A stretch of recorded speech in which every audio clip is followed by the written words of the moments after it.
Each, we'll go down the line here and do an introduce yourselves. Me first? Yep. I'm George Cardis, and from Cardis Audio. That's it. From Cardis Audio. Paul Barton, PSB speakers. And NAD, and Blue Sound. And Blue Sound. Yeah. Do all Lionel Whitfield, some audio, brand is Moon.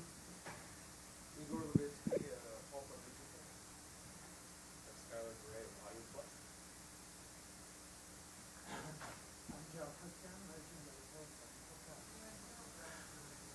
Okay.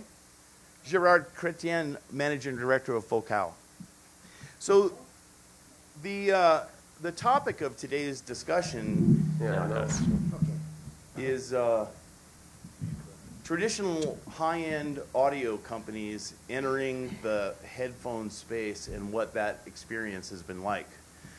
And let's see. Let's start with George here real quick. George came out with a, what was the name of the product? 35. No, the first headphone. Oh, 5813. Yeah, the 5813, the EM 58. Yeah. 5813. Tell us about that. Tell us about the reaction to the initial reaction to the product. Well, it got really good reviews sound-wise. It's very musical, which I tend to put bottom-up musicality first, and all the other effects down the road somewhere. It rocked. It sounded good. It got some trashing over ergonomic effects. It was heavy, and the cable was heavy, and I made this thing as a lab test. I had an objective of taking the state-of-the-art much farther ahead in single-driver units. And so it received very good reaction with a lot of criticism, which I think Tyll helped me more than anything in that respect. Right. So now there's a real difficult tension that these guys have to deal with. The first part of it is these are a lot of creative individuals, and as an artist in a way, or a creator in a way, you want to be the creator.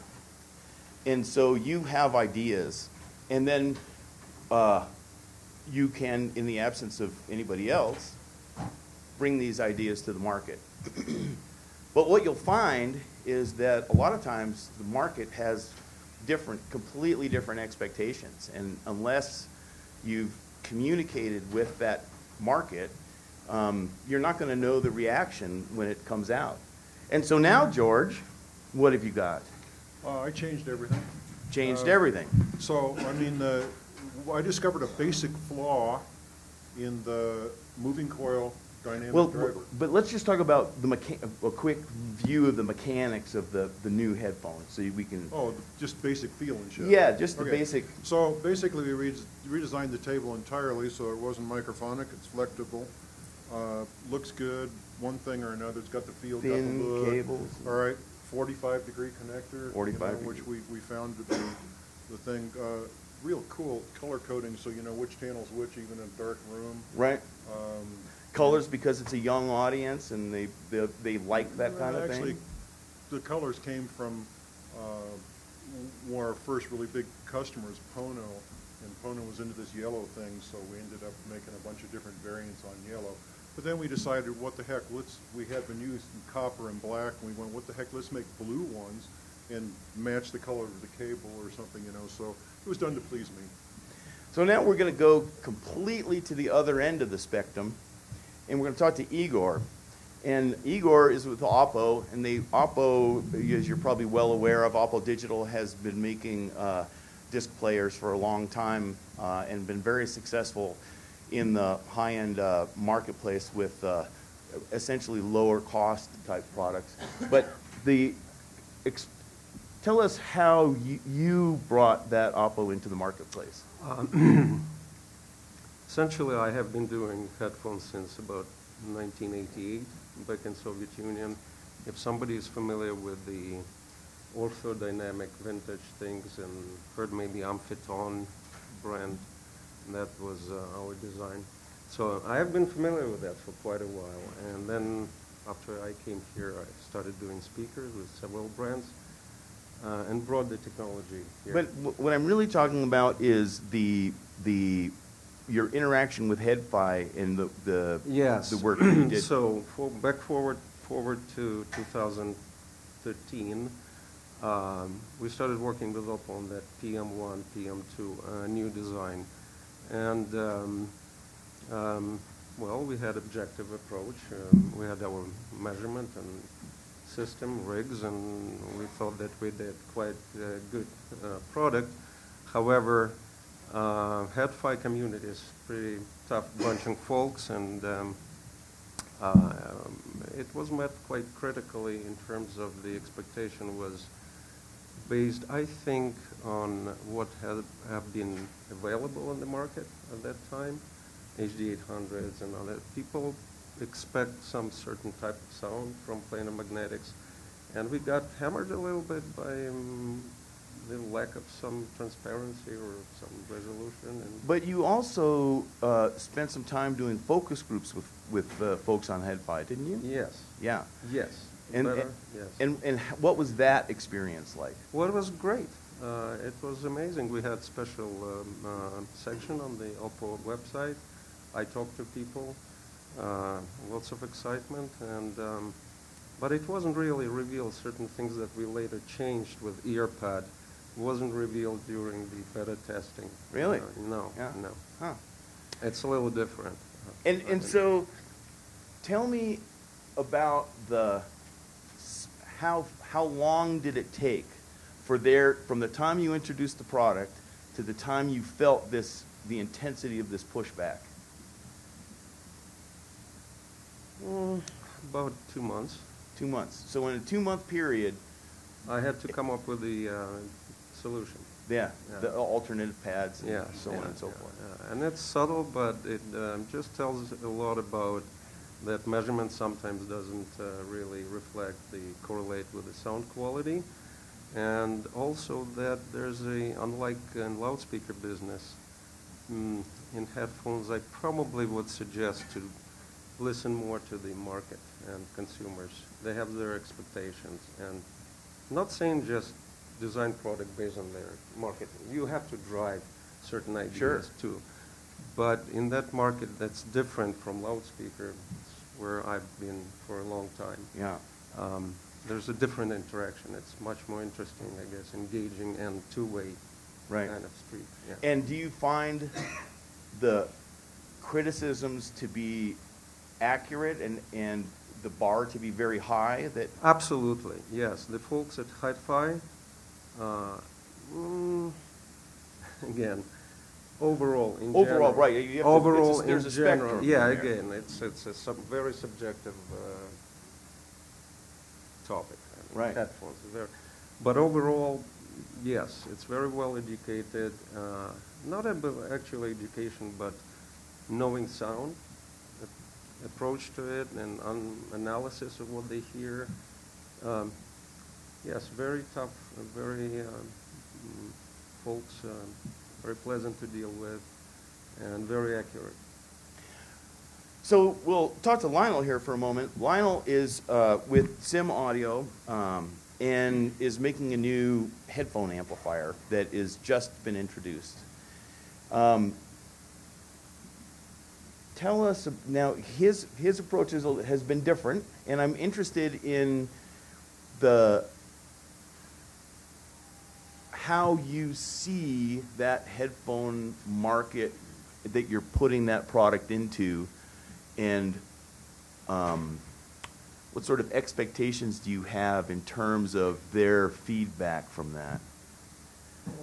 Excuse me. We started, as you well know, we started talking about it in 2012. Oh.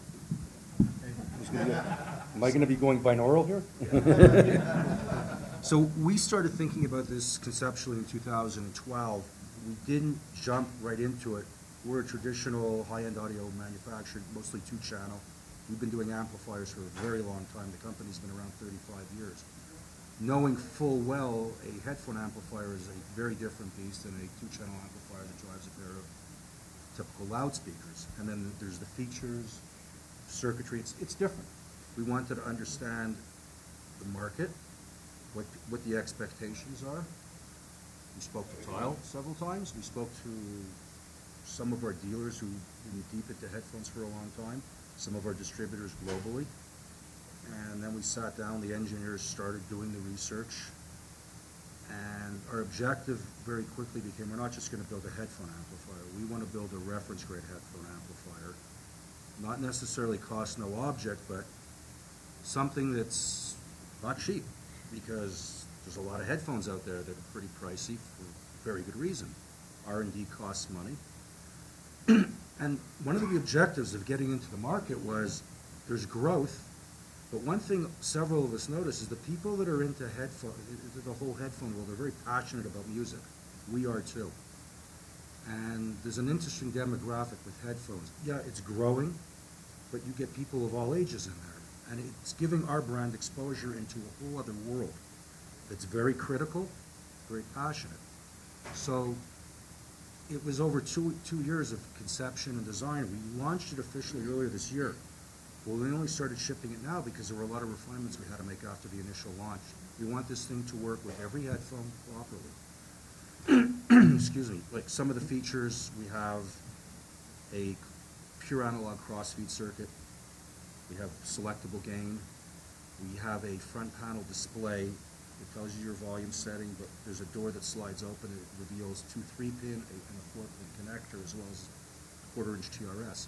We want this to be able to work. Some guy doesn't have to worry about buying adapters and things to connect with this. But the question is, have you had dialogue with the community?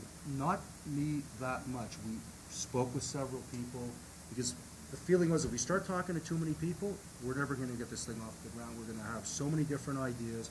We looked at the features and the facts that were relevant to getting this to the marketplace that would make it acceptable. And of course, the ultimate goal is to offer something that is sonically mind-blowing. It is really, even though it's not cheap, the bang for the buck is wow. Another thing we were trying to do, because we offer it with there's an optional DAC that does everything including VSD, to offer something that's become more and more in demand, a one-box solution. So here's the problem, though. I think you're going to find out that you're entering a whole nother world, really. It's not a world, it's a universe. Yeah. We understand that, and you know what? And there's a big risk in plopping that thing in there. Oh, absolutely. Like I said, there's been a 6-month gap between when we officially launched it and when we started shipping it. And there's a lot of reasons for it.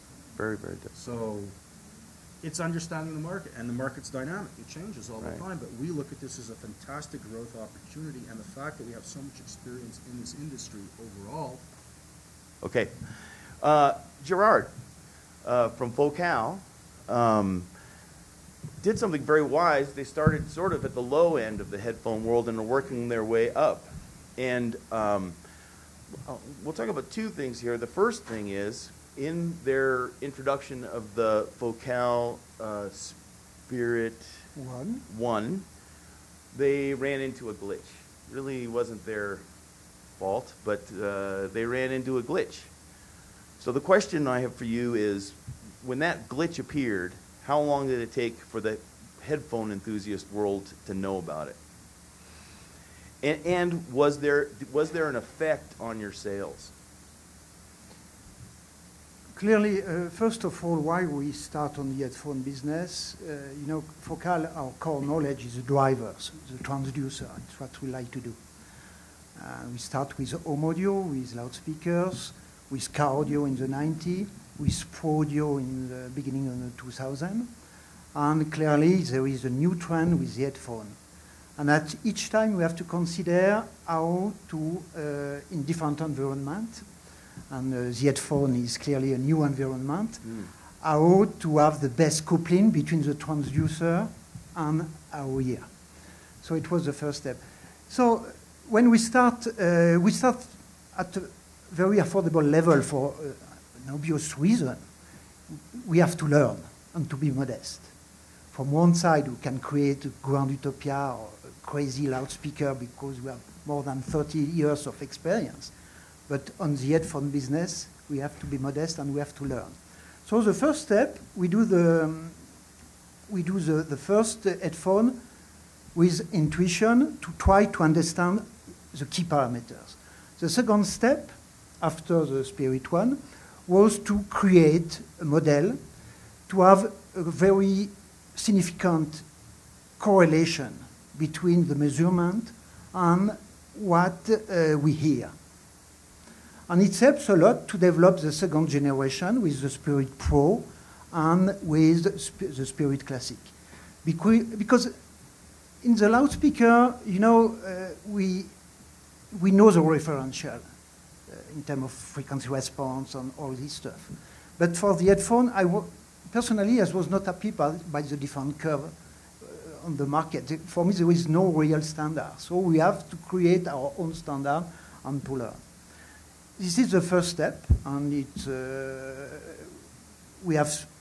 we discover this defect, we correct it, we learn a lot, and now we are really happy because we have a dedicated tool to really make the right tuning. You know, for loudspeakers there is a crossover, so it's easy, but there is no crossover in the headphone. So how to manage all this stuff, to manage all these cavities? And we do this job during the last 3 years. And for us, clearly the next step, because it's our core knowledge, it's to create a breakthrough in terms of drivers. It's what we like at Focal. That's all. This is the story. And so there was in the Spirit One this moment where there was an error in the driver. And I don't want to dwell on that because in a moment I'll compliment you on some things. But when that driver went bad, or when you had the problem with the driver, how fast was the headphone world aware of that issue? Yes, it's a really interesting experience in comparison with classical hi-fi. Yeah. The first reaction was incredibly fast. And I see in France we have to go directly at the brand on the forum to discuss with the customer. It was really a new experience for us. Right. And we realized that for the headphone, it was really a new community. I'm old guy in this business. It's a little bit like at the beginning of the 70s with the do-it-yourself. I find the same enthusiasm, the same passion. Right. It was the same at the beginning of the 90s with the car audio enthusiast. And now we have a new generation, it's headphone, but it's the same DNA at the same time. Yeah. But with a huge difference, with the social networks now, the reaction is so fast, so we have to pay a huge attention to protect your brand. Yeah. And this is the compliment that I'm going to have. They've now Focal Spirit. They have the Focal Spirit Professional and Classic, and Gerard and I had a little chat out front where they tuned it by ear because of their vast experience with speakers, and its tuning was very, very close to the Sean Olive's Harman target response curve that they're working on. So I find that absolutely fascinating that it's really our ears that guide us, and there is a sort of right in there somewhere, and that you guys found that right place just by ear, So essentially, because you have that vast experience. I think we have the experience by working for home audio, for car audio, for pro audio, how to take in account the acoustical environment, to have at the end the same final perception. And I think it's helped, and we train the team to have this approach. Yeah. So now I'll move over to Paul, because we're touching on a subject that's in his bailiwick, the Harman response curve that Sean Olive is working on. Well, of course, Sean Olive worked with Floyd Toole up in Canada quite some time ago, as did Paul, and was quite familiar with the basics of this curve. Can you tell us a little bit about that, and then tell us a little bit about how well your headphone was the reception of your headphone in the audiophile, or the headphone world? Well, first of all, the background for my background in the loudspeaker industry started in 1972. I started the company. And in 1974, I started using the National Research Council in Ottawa. It was a project that Floyd eventually embraced, and Floyd Tyll eventually embraced. And in the late 80s, we created a company called CARC, the Canadian Audio Research Consortium. And it was consisted of 4 Canadian companies: PSB, Paradigm, API, which was the brands Energy and Mirage, and a high-powered studio monitor manufacturer called Tsunoda out of Ottawa. And we funded research in what we call the project, the Project Athena, and the goal was to try and determine or make a computer DSP process that would correct the speaker in the room. Of course, what is the target function for a loudspeaker in a room? If you make a loudspeaker flat in a room, most people would comment, not enough bass. Because the room, with a direct radiator, you hear some of the direct sound from the loudspeaker, and then you hear some of the total sound power. And the result is a curve which is not flat. And we actually, through subjective, we paid listeners to double-blind screen test different target functions for recreating an equalized loudspeaker in a room. Well, if you think about it, a headphone doesn't have the room. But the music most people are listening to is not binaural recordings. It's music that was recorded to be played back on loudspeakers in a room. So you have to put the room gain in the headphone. And that's what Sean's been working on, and he's verified that. I mean, I applied that curve before Sean wrote any of those papers. We call this feature that we build into the headphones called room feel. And I'm sure empirically a lot of the headphone companies are adding the bass that they subjectively found to be balanced, but that's the reason you need to EQ it in that way. And so that's been my experience, and because of the loudspeaker background, I have a good handle on how to transpose that experience into a headphone. And I'm continuing to refine that. There's even more aspects of it. It's not just low frequency. There is some tailoring required at the high frequency as well. One thing that I am trying to pursue in terms of research, pure research, is for those of you who follow this industry or go back into the history, Floyd's boss at NRC, his name was Dr. Edgar Shaw, and he did all the testing and cataloging of the pinna and the ear canal.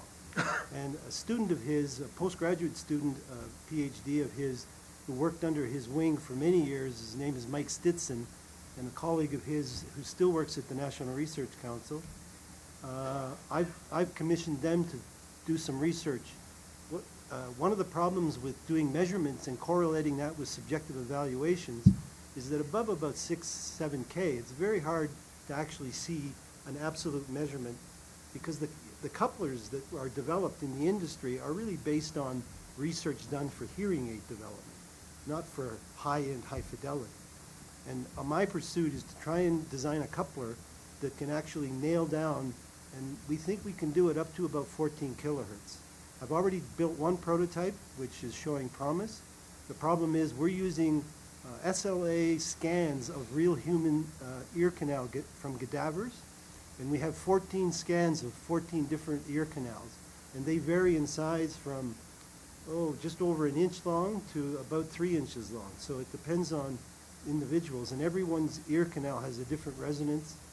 So what my goal is to try and, I mean, we've got the basic target function, but I think there's even more work that needs to be done at the high frequency. Yeah, it's a very, very, very difficult thing, but I know from making measurements myself that that's a very, very complex area up there.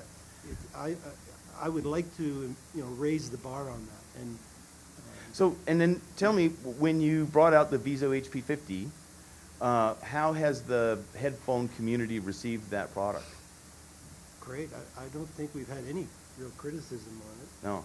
And the M4U2, well, I'll give you an example.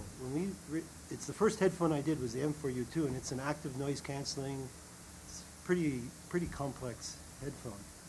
And I did a lot of work, and actually I designed that speaker on my flights to China. I did it in 9 flights, so that's 32 hours, 16 hours there and 16 hours back, times 9.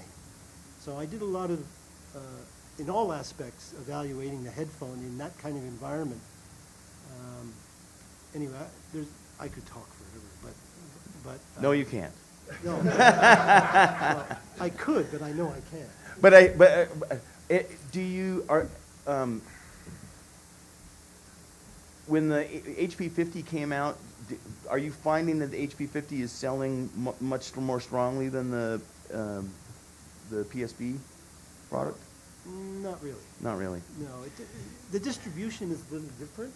See, there is a thing about this relationship between a lot of these guys and the headphones that they produced and the high-end headphone community, which is that there is a whole nother world out there that all these guys care a whole heck of a lot about, and that's Joe population. And of course, distribution channels and things like that are going to go right around and be very uncaring of what the headphone community are associated with. So it's a great choice by Gerard to work their way up to that point to get there. I'll just make another observation. Because I've been in the business so long, and I was actually very fortunate to be in the right place at the right time when all this psychoacoustic and subjective versus objective measurements of loudspeakers that was all done at the National Research Council.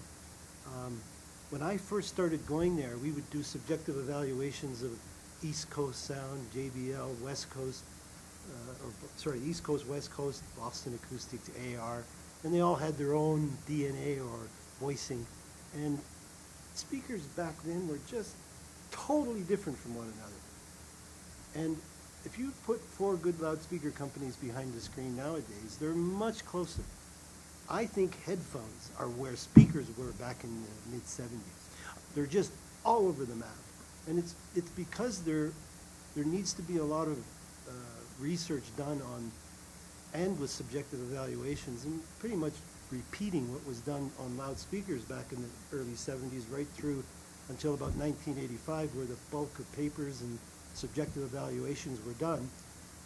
I'm continuing to do that internally with our company, and that's just sort of my observation.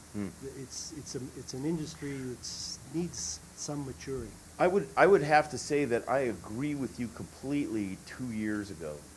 But I think we're on this curve right now where things are pretty rapidly changing. One of the things I noticed walking around the room there at the Can Jam was that there were more good-sounding headphones than I've heard in that room in a long, I should say, time. I'm going back 2 years when I first started. Right, yeah. right. It's changed a lot in the last 2 years. Yeah. So Skylar Gray from AudioQuest is working on a headphone, and that's all we can say about that. But I'd like you to talk a little bit about how you look at the community of headphone enthusiasts and to what extent you are conscious of it in your process. Sure. So yeah, the rumors floating around about AudioQuest building a headphone are not unsubstantiated. I've been working on this thing for almost 2 years now. So really for me, part of that development process and finding, key performance targets and response curves and all of that has mostly been based on a lot of the research that has been done by Paul, by the research done by what Sean Olive's doing as well. But there's a step beyond that, which is the community. And one of the things that I'll end up putting into place once we get a little further down into the production process for our headphone is a beta program. Or, we'll identify some key influencers in the community, some people who we trust, and we want to get their unbiased, unfiltered take on it, subjective impressions. And I think based on all those things, I see those as just mere data points. I want to get as many data points as I possibly can, look at all that stuff, and at the end of the day, we'll make a decision on what it actually sounds like and how it performs. But I think that data is necessary, and we'll develop our own sort of target based on that kind of feedback. So yeah, the community is critical. I know that Skylar is on HeadFi quite often in various places. I should tell folks, and you guys almost especially, that HeadFi, and I only know that this exists. I know very little about the nature of it. You'll have to talk to Jude Mansilla about this. But they do offer, first, there's the ability to have sponsor a forum area for your company so that you can communicate directly with the enthusiasts. But there's also the ability to run focus groups in purchased private forum areas. So they'll set up a private forum area and help you find people to come in there and discuss and dialogue and beta test product and so on and so forth. So, and I know that a number of companies have done that on HeadFi to begin to interact with the community. And one of the things that I've observed is when the product does come out and these people can then talk about that process, it dramatically enriches the introduction of that product to that community, because you will then have a group of 10 or 20 people who are already familiar with the product and who will sit there and talk about the product so that you don't have to, because I mean you could put a lot of time onto HeadFi, but you can sort of develop champions for your products by interacting with them privately for a while, beta testing the product, and then when it comes out, you have these sort of built-in champions for your product there. So I would highly encourage you guys to consider that type of activity there. So now, sort of apart from the general side, I'd love to have you guys' impression of how you see the high-end headphone market. So I'm not talking about the broad consuming public out there, but where is that high-end headphone market and what is different about it than the audiophile market, the traditional audiophile market? George? The headphone market is really interesting because it's accessible to a broader range of people, A, and B, it can reproduce musicality, which is music has something to do with it. In a much easier to set up realm, sort of as if there is no room. Now, the process I went through is empirical. I made what I wanted, right? But in the process, I discovered that no matter what you do, you end up with a flawed product and a flawed measuring system, because the measuring system doesn't measure music, all right? And that most, if not all, dynamic drivers, which is the way the bulk of these things have gone, have sacrificed musicality for efficiency. And unlike the magnet planers, okay? But what's happened is very, very identifiable, which is that all of the drivers, because of the core pieces, their impedance rises and the output drops as the frequency goes down. So you tune it like you would a speaker box with a port to get the measurement right. I consider that insanity, because now you're taking noise, essentially, which is the resonance of the box of the chamber, to make your measurement correct. So what I had to do was develop a system A that would go flat, that would actually have the real bass there, so that and then I had to take the measurement system and look at that, and ultimately what we ended up doing is matching the microphone to the transducer in close proximity, so that we took that artificial canal out of the equation. And then we started getting graphs that looked like what we were hearing. So, but I want to go back to let me put it to you a little bit differently. Sure. Do you remember, I used to run Headroom years ago. And, some people will claim that I started this ridiculousness, but I'll say Oh, you did. that I You were was, cool. I was a cohort in that activity. But do you remember me calling you a number of years ago saying, hey, would you like to make cables for headphones? Yes, I do. And do you remember what your sort of reaction to that was? I'm afraid to ask. Well, I tell you, you were very accommodating. And you said, you know, yeah. Well, okay, if you say you can sell some, because we sold, you know, so if you think you can sell some, and I go, yeah, I know I can sell some. All right, we'll make you some headphone cables. But I knew from his voice that he thought, all right, this will be, you know, not very much. Were you surprised by the number of headphone cables that you sold? Well, for Christ's sake, I'm shocked. I'm in a state of shock. I'm just like, oh my God. But let me add a piece to the story. That Josh, my son-in-law, way in the back there, he was a DJ, and he wore Sennheiser 800 or 600 phones all the time. And so the initial thing was, he goes, can you make me a cable that won't break?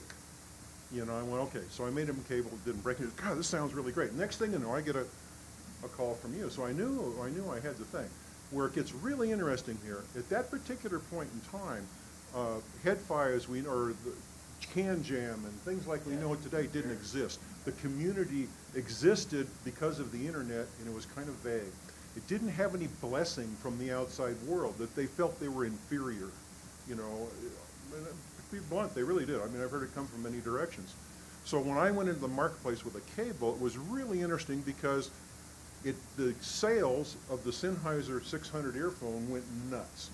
You know, and then it was very funny because I didn't think much about it till I got to Vegas like the year after or something, and I'm sitting there at P.F. Chang's, and all of a sudden free drinks start showing up at the table and whatnot, and the Sennheiser guys come over and just said, thank you so much, you know, for doing this, you know, and then it just kind of snowballed from there. It was like, now it's real. I'll tell you what, this Can Jam thing, this is the real deal.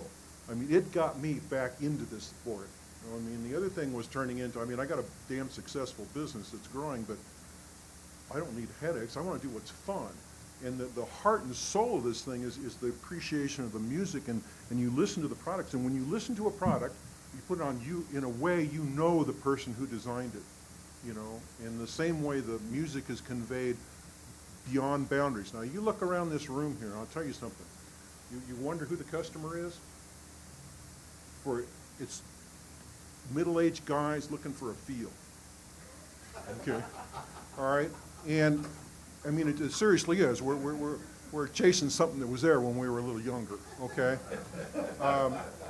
and we're pretty enthusiastic about it. But because we seek so hard, it's like you're running around trying to find it. You can't quite get it. And every so often you'll hit a window and it really works. You know, and it's like, oh God, that was really worth it. Now let's go buy something else. You know, I'm so glad you're excited. That was what I wanted to hear from you, Oh, okay. was how exciting that Can Jam room I can go on is. for an hour. Well, no, you can't. So I'm just work my way down the aisle here, Paul. Paul, what do you see when you see this Can Jam room? Well, it's a new world, like we were saying earlier. It's a new world, like was mentioned earlier. I'm more of I love music. That's my background. I'm actually a violinist by trade. And so the music is certainly a high priority for me. But I like to, you know, take the scientific approach to things. And the Can Jam is a new audience. I haven't aspired yet in terms of how I could justify the kinds of costs and approaches that people take on these really high-end headphones. I'm going to dabble in some more upmarket stuff, and I'm working on things like that. But PSB as a company is always, and it's sort of my DNA, and that is, I don't want to do anything that I wouldn't want to buy myself, knowing that it's good value. And sometimes companies will throw money at things that don't matter. And I try and sort that stuff out ahead of time. And so I will always, I won't just go ballistic and throw more money at it than is reasonable. But I will, if I find something is worth doing, I will certainly do it. If it costs money, then I'll do it, if it's worth it. Actually, I just heard a demo of a material that I want to use in the near future, and it will be very expensive to use, and I heard things that I think will be well worth it. I don't want to say any more than that, but. I'm going to compliment you, Paul, and Taylor, and I don't know if I've told you this before, but before I knew there was such a thing as Stereophile magazine, it might have even been when, it was a long time ago. When did you start NAD? Start? NAD? When did I start NAD? Yeah. Well, yeah. How long has NAD been around? Same number of years as PSB, 1972. 72. I was going to say, I think I even heard about it in high school. But I remember in high school or shortly thereafter wanting NAD electronics and PSB speakers, and I had no idea they were the same company or anything, like, you know. Well, but they hit that sweet spot for a young guy who really didn't have the money. I never bought them because I couldn't afford it, but that was what I wanted to buy. Well, I ended up buying Koss headphones, okay? And that's why I ended up on this side of the fence, because I couldn't afford the expensive stuff. But which Koss headphones did you? Koss Pro 4AA, liquid-filled cushions, man. You know that liquid? Half an hour of listening, you had to go like this to let the sweat come out. Do you know that is an NRC patent in Canada? That liquid in the ear, and Koss paid for that patent. Is that right? And it was designed by Edgar Shaw. Isn't Floyd's it, boss. I've read some stuff recently in Poldy's things about liquid-filled cushions it's mostly for muffs too, isn't it? Well, they use it a lot in the professional airline community and yeah, military. for isolation, Yeah, they need very that high mass. isolation. They need the mass in the earpiece to get rid of outside noise. And also you don't get the bounce of the headphone on That's the right. on There's the some side of mass the head. there. But not very practical for easy listening. It's a good idea. Lionel? Yes.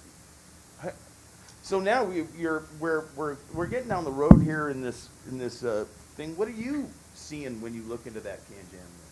What does it mean to you? It's exciting. It's a whole, like I said, it's not a world, it's a universe. It's growth, and one of the cool things, it goes all the way back to the introduction of the iPod, personal audio.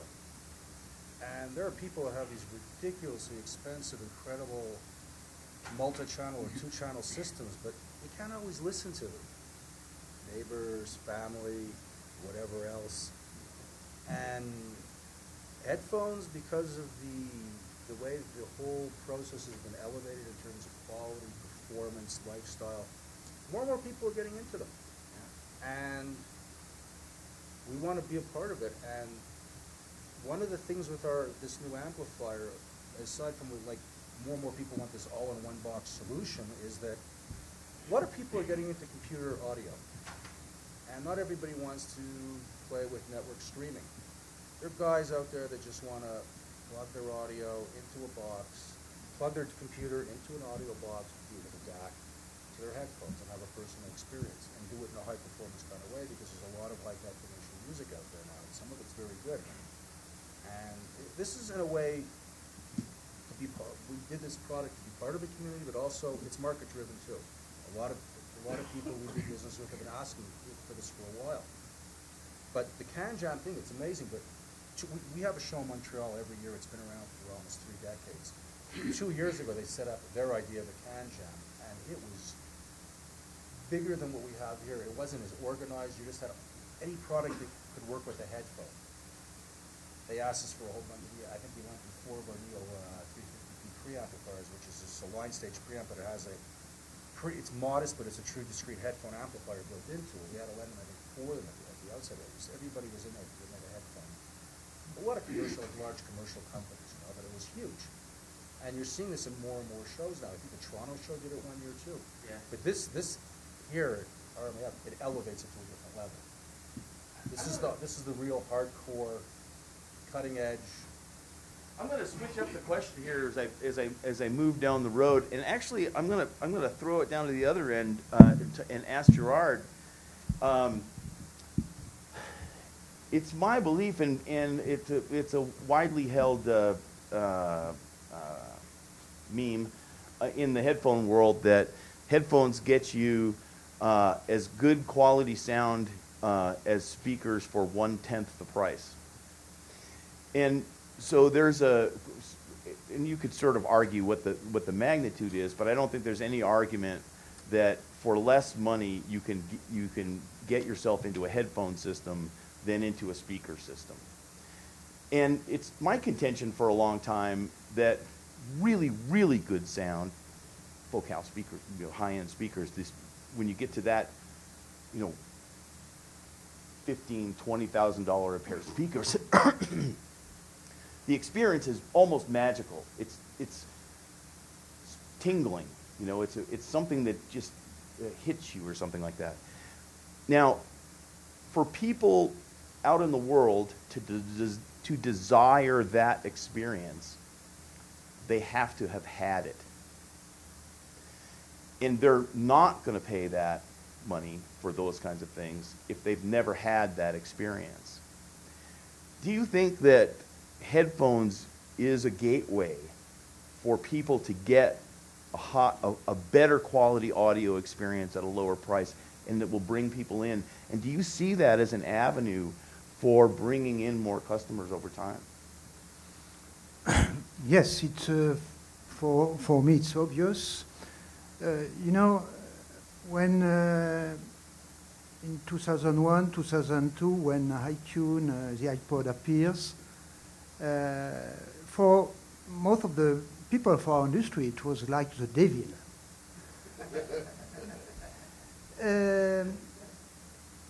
But from my point of view, it was clearly a new way to listen to music, and clearly the headphone was a key point to enter in the world of quality sound. Clearly, if you consider the hi-fi in the 70s, there was no other equipment to buy. There was no videos, there was no computing. So when you were a student, you put all your money for a good system. Now it's another story. And a 500 euro system is already high-end for the millennial generation. So clearly the headphone, and from a brand point of view at Focal, it was clearly a necessity for us to encounter this new generation, to give them the taste of what is a good sound. Some people say, okay, the MP3, it's a kind of McDonaldization of the sound. And if we consider the good food, you have to learn, you have to discover. And clearly, for me, the headphone is a good way to enter in the world of the quality sound. At the end, the headphone is still limited for me in terms of holistic experience, because it's, okay, you create an illusion, but you lose the impact of the sound of the other sense. So the headphone will still be limited in my opinion, but clearly gives a taste to the new generation of what is a good sound, a texture sound with all the details, which give you a full understanding of the artist's creation, is the first point, to then give them the tools to step by step discover and invest in a good system. Skylar, sort of the same question. Do you think that headphones are, as they get better, and we've just been saying they are getting better, are we going to be able to stimulate more interest in high-end audio? I think that's a really tough question. I'm going to say something that's probably a little bit controversial. Good. But, I look at CanJam, and I think that headphones are the future of high-end audio. I really do. And so I'm going to go back in time a little bit further than the iPod and go to starting with the Walkman, right? We're talking about portable audio. So now we have 3 generations of people. We've got Gen X, Gen Y, and Gen Z who have all grown up with personal audio as the centerpiece of their musical universe. So starting with the Walkman, moving through to portable CD players and mini disc and iPod and now smartphones and tablets, right? So that's 3 generations of people now who what they know is listening with headphones. And they don't necessarily have that reference of a loudspeaker to go off of, right? So I think that certainly headphones are a gateway drug. Digital audio is a gateway drug into upgrading and getting more involved with a traditional loudspeaker system. But I think there's going to be a lot of people who younger generations who just don't get loudspeakers. Because I think I just see the landscape is changing and people's needs for what they expect out of their musical experience is a little bit different. You know, music doesn't quite hold the same event status today as it once did. You know, I don't know many people my age and younger who dedicate time to sit down in their living room or wherever and listen to speakers, and that's the event. Music is the event. You know, it's always something else is going on. Music may be playing somewhere, whether it's through headphones or some, you know, wireless speakers somewhere in the house or whatever, but you're doing other things. You know, you're watching YouTube videos, you're cooking, you're doing whatever. So that's what I see. I do see things changing a little bit. So there's a little tension between your response and Gerard's response. Yeah. And I'll give you something that I say a lot. The high end of audio imaging will always be on speakers. And I have to put, there's a little asterisk there, but the high end of audio imaging, the ability to sense sound and think it's coming from something will always be on speakers. Can I make some comments on that? Well, in a minute. Okay. The high end of the ability to feel this visceral impact from speak is going to be on speakers. But the high end of audio resolution, well, and I'll go back and say that the imaging and the palpability, the palpability will never be able to be reproduced on headphones. And headphones are that far away. But the high end of resolution will be on headphones. And speakers will never get even close to the ability of headphones to achieve resolution. You don't have a room, you don't have crossovers, you don't have a whole lot of things.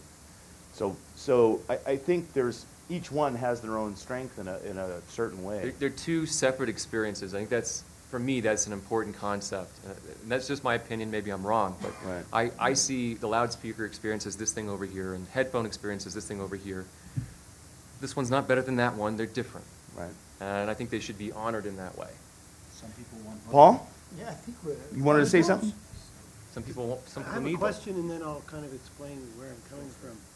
Does anyone here put on a pair of headphones and hear the sound stage outside their head? It's all. You do? Yes, sir. Well, I don't. I don't. Just Yeah, take binaural binaural recording. Well, recording. okay. Exactly. And that's I'm the talking next about best listening thing, to actually. music that was recorded to be played back on loudspeakers. And 99.999% Binaural. of people listen to recordings that are not binaural. But you're right. But there's even an aspect of binaural recordings that's flawed, and that is it doesn't track the head. So if you move your head, even if it's binaural, unless KEMAR or whatever you're recording it on moves exactly in touch with you, I don't find a binaural recording as convincing as it should be. And if it's not a binaural recording, how do we get the sound outside the head? Well, first of all, you need to add tracking. We did an experiment with KEMAR back when we were doing this project where we had KEMAR in a listening room. And in this case, Floyd and Sean were around. They'd walk in the room, and I'd be in another room on a chair. And when Floyd would come up and he'd whisper in KEMAR's shoulder, and you know that feeling, I don't know if you've ever heard that, but it's really an eerie feeling when you have somebody whisper up close. And then he would walk out in front, down the side of the room, and then he'd walk across the front of the room. And when I was in the other room, as he walks across the front of the room, it becomes kind of vague. You're not really sure where he is. And then as he moves to the left, then it was fine, because the arrival times are close in the middle. You're not really sure where he is.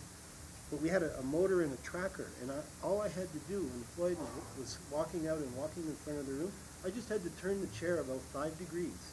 And then Kimar would turn in the room about 5 degrees, and boom, I could hear exactly where he was.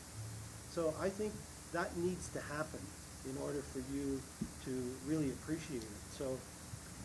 Yeah, that was my big asterisk, because that is coming down the pipe, the whole hearable thing. It's really not the topic of this conversation, but we're going to see that pretty darn quick.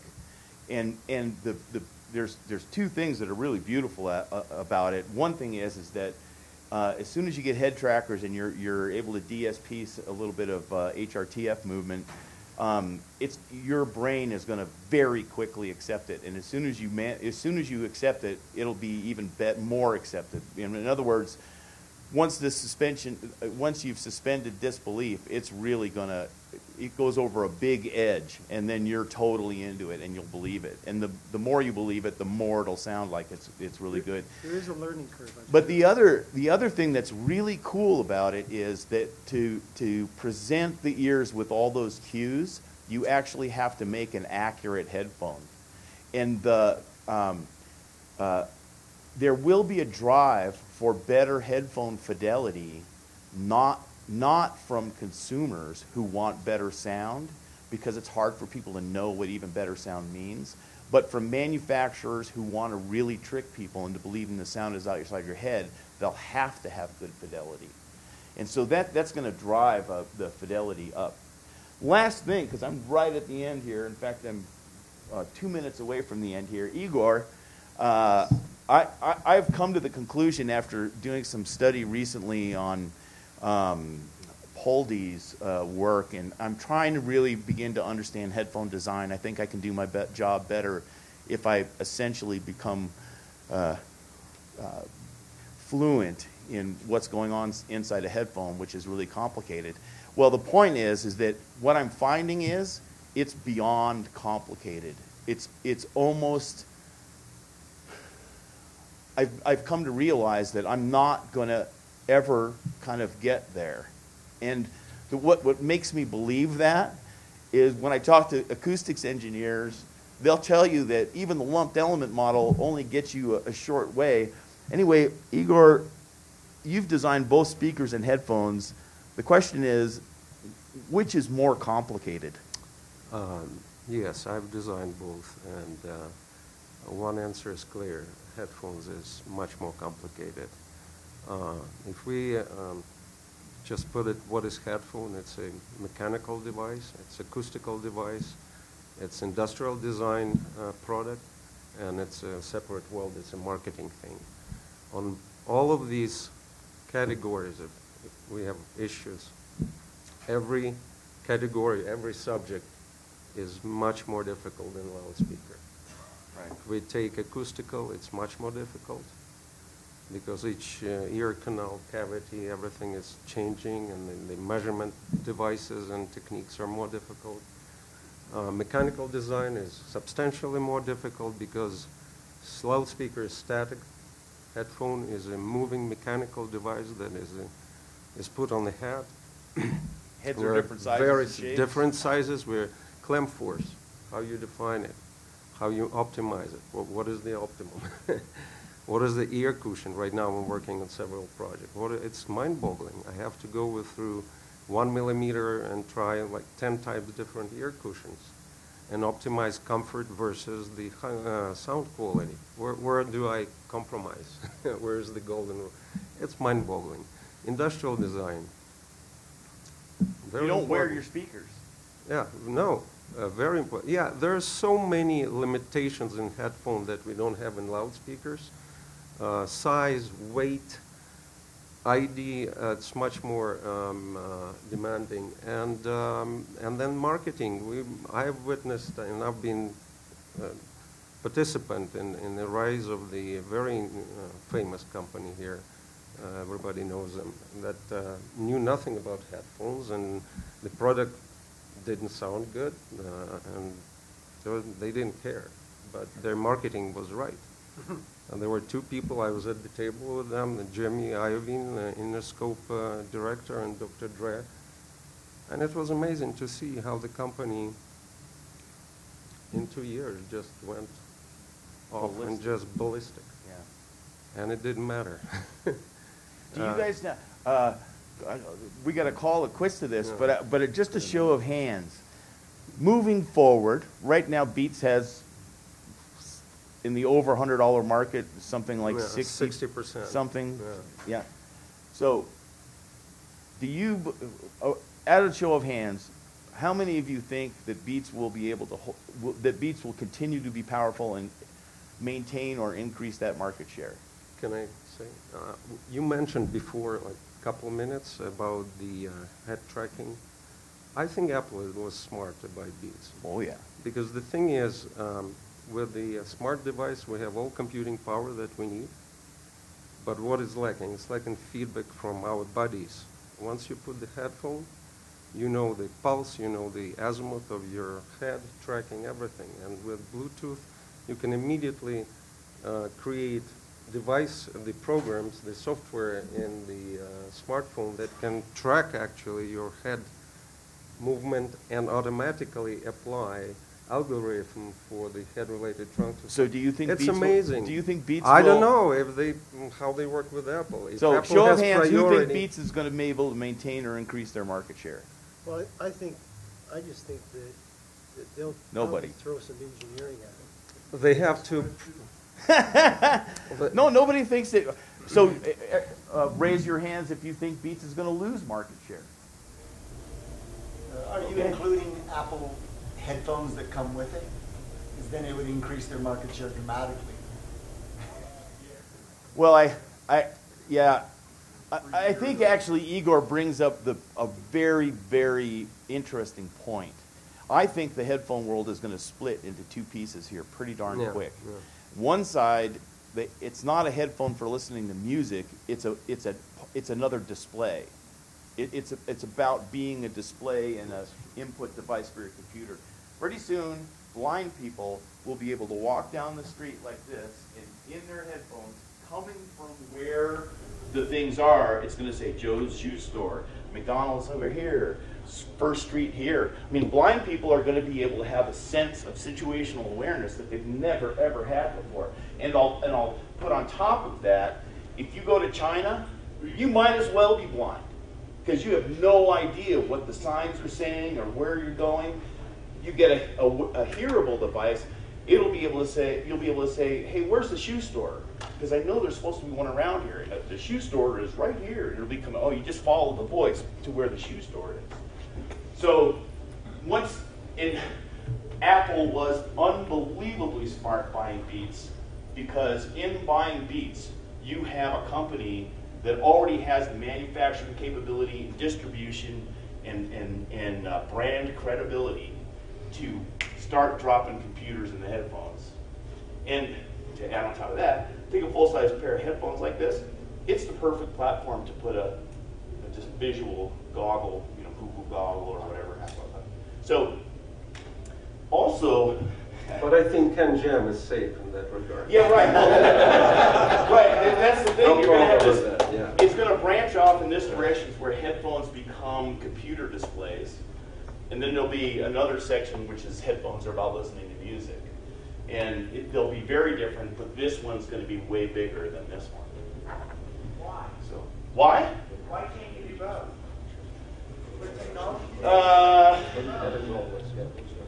It's a cost issue. I mean, it'll sound good enough. I mean, they'll sound pretty good, I think. But I think it's a seeker's market. And I think that the true seeker in the musical sense will gravitate towards that which is optimized in that direction. But we can only have our distance to perfection. We can't get there. So the things that are more focused, I'll give you an interesting thing. So we've sold thousands of these headphones, which is nothing in the marketplace. Do you know how many requests we've had for a microphone? Yeah, but... yeah. Well, you're an artist. You're squarely in that. Headphones are for listening, for music listening. Yeah, Warren. I agree with that guy. What? As a CanJam organizer, I say if it sounds good enough, it's gonna be here. Yeah. We don't really make the distinction between features. Okay, it's all based on sound quality. If it sounds good enough, it'll be here. If it doesn't, take it to CES. You'll be weeded out if it doesn't. It's just that simple. It's sound quality. Anybody else got a question? Yes. First, can everybody hear me? Yeah. Okay. I want to bring up something that hasn't been talked about yet, but at least in the headphone community, everybody who's got a headphone also has a headphone amplifier. So the question I have for you is, when designing your headphones and voicing your headphones, how much thought do you give? How much thought do you give to the type of amplification that will be used? Do you believe there is such a thing as synergy between particular headphone amps and particular brands, of headphones? And have you given any thought to designing, a headphone amp that'll work particularly well and kind of, bring out the best in your headphones? Did I stump you? Well, no, you're going to get a different answer from each of these people. 20 seconds. I think the key difference is the headphone is largely a linear device. It's independent on the pad or where you use, how you use. So I think that I particularly don't care what headphone. I actually have to design a headphone that works with anything out there. So. Did you voice yours using No the voice. HK1? Yeah, I use HK1, I use Portable, I use AK100, I use my smartphone, Sure, I go through some, but I'm an engineer, right? So it's a linear device, especially for headphone. It's not loudspeaker. We're not driving headphones very hard. It's more or less. You have flavors, maybe, but for me, it's a linear device. Just a comment about if I was designing, I like to design a headphone that might be as immune to the source impedance as possible. But if I was designing an amp, I would try and make it as low output impedance as practical. That way, no matter what the impedance of the headphone is, it won't change the frequency response. So that's kind of the approach that I would take. And so make sure if you're going to buy and spend some money on a high-end preamp that the output impedance is quite low.